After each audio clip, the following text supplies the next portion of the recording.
बिस्मिल्लाह खान साहब आए थे स्विट्जरलैंड में, उन्होंने देखा वहाँ पे यूरोप के सारे सहयोगी बैठे थे, एक कान से उनका सुन रहे थे। कहा कि माँ ये आपने बनाया कैसे, इनको किस तरह से ये सब समझ में आ रहा है और ये किस तरह से हमें सुन रहे हैं, और ये इतनी शुद्ध हिंदी भाषा में किस तरह से हिंदुस्तानी गाने गा रहे। मैंने कहा भाई देखो, ये अब हो गए आत्मा स्वरूप। तो आपका मतलब ये खालिस हो गए? मैंने कहा हाँ खालिस हो गए। मैंने कहा मैं खालिस्तान बना रही हूँ। तो कह ले वो लोग क्या बना रहे हैं? मैंने कहा उनसे जाके पूछो ये खालिस्तान, क्या लोग खालिस हो गए? इसी का वर्णन किया गया है, जो बताते हैं इसी का वर्णन किया गया है। और सारी दुनिया की जितनी भी परेशानियां हैं, जितनी भी आफतें, वो मनुष्य ने ही बनाई है, इसलिए उसके परिवर्तन की बड़ी आवश्यकता है, बड़ी जरूरत है। जब तक मनुष्य नहीं बदलेगा तब तक आपका संसार ठीक नहीं हो। इस परिवर्तन की क्या कहेंगे कि हमने देखा जो लोग हाथ में हमेशा क्रोध लिए घुमा करते थे, वो हाथ में प्यार का ध्यान लिए घूम रहे।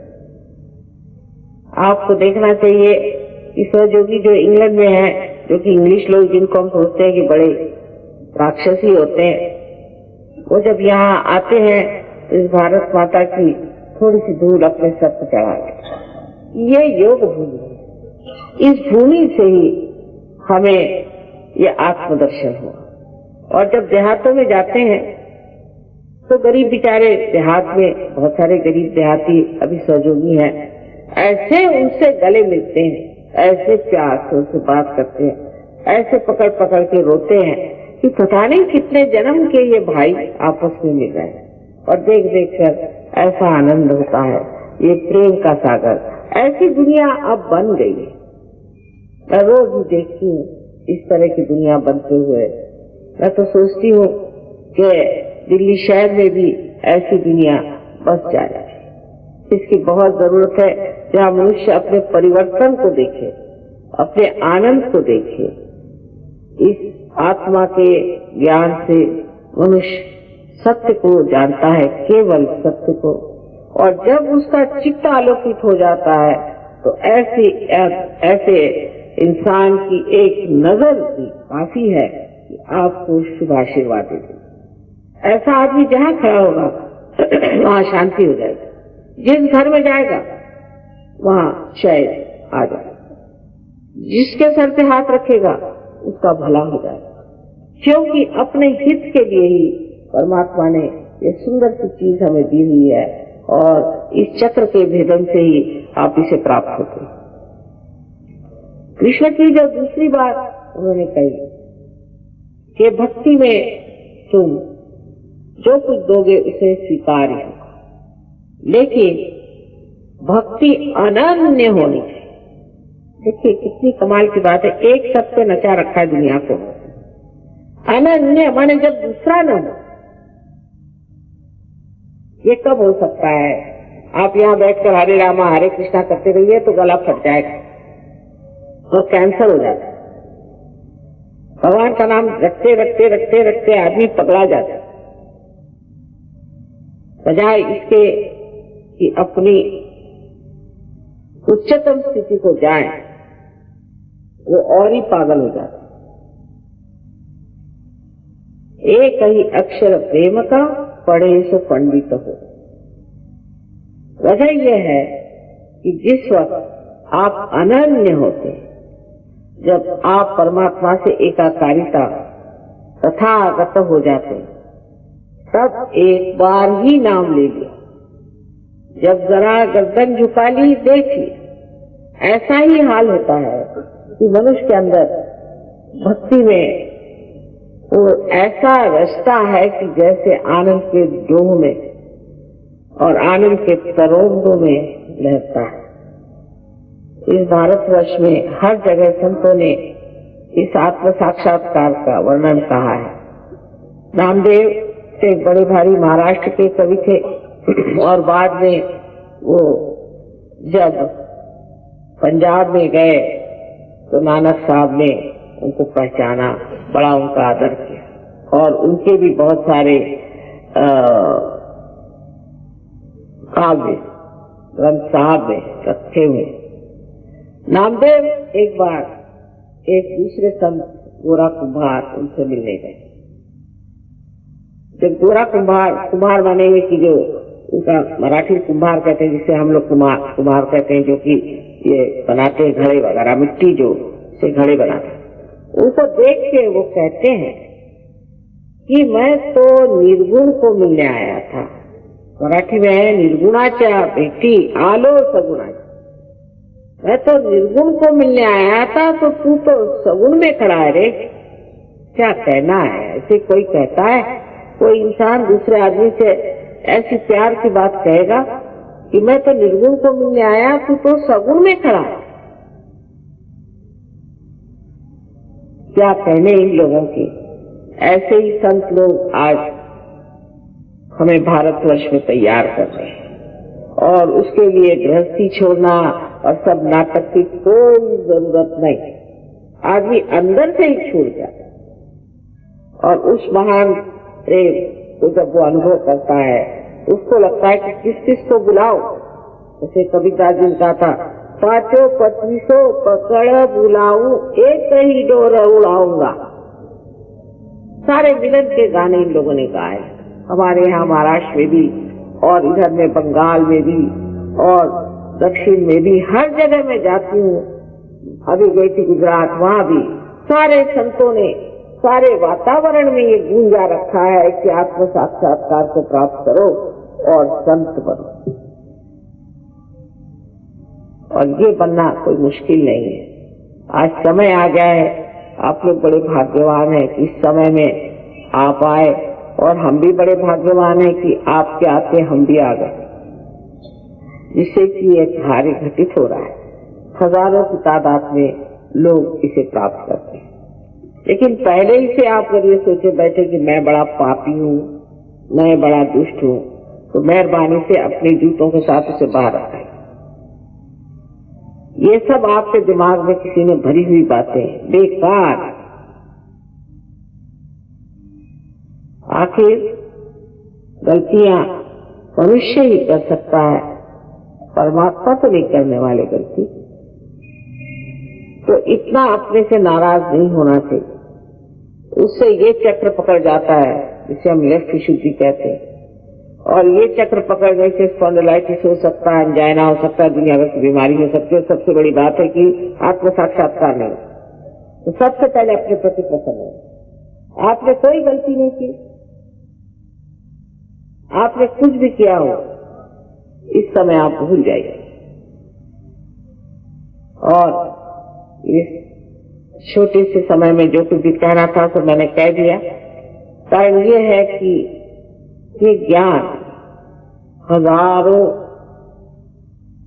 टेप्स में बंधा हुआ है, लेकिन वो खत्म ही नहीं होता। तो बेहतर है कि हम समझ लें, जैसे इस लाइट को जलाने के लिए एक स्विच है, उसको जलाने से सब जल जाता है, उसी प्रकार हमारे अंदर भी कोई स्विच है जो परमात्मा ने बनाया। नहीं तो अगर मैं आपको पहले ही बताने लगूं कि बिजली कहाँ से आई, इसको किसने बनाया, इसका इतिहास क्या, फिर दिल्ली में कहाँ है, फिर उसका मैकेनिक्स क्या, तो आप उसको सब चले जाएंगे, आपको सर दर्द। पहले आप प्रकाश को प्राप्त कर ले, फिर आगे की बात है। अब सबने मुझे मना किया कि आप प्रश्न पूछने के लिए लोगों को मना करें, क्योंकि ज्यादातर प्रश्न बड़े उटपटांग होते हैं।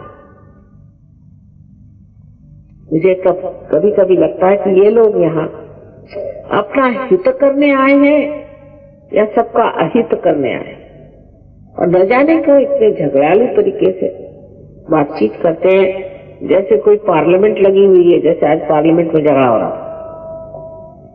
हम तो आपको आपकी चीज देने आए हैं, उसमें झगड़े की कौन सी बात। अगर हमने कहा कि ये बात है, तो एक जैसे एक धारणा दी आपके सामने, एक हाइपोथेसिस है तो आपको देखना चाहिए कि ये धारणा सही या नहीं। अगर घटित होती है तो फिर मानना चाहिए अगर आप ईमानदार आदमी हैं तो, क्योंकि सब अगर आपके कल्याण ही के लिए हम कर रहे हैं तो इसमें झगड़े की बात कौन सी।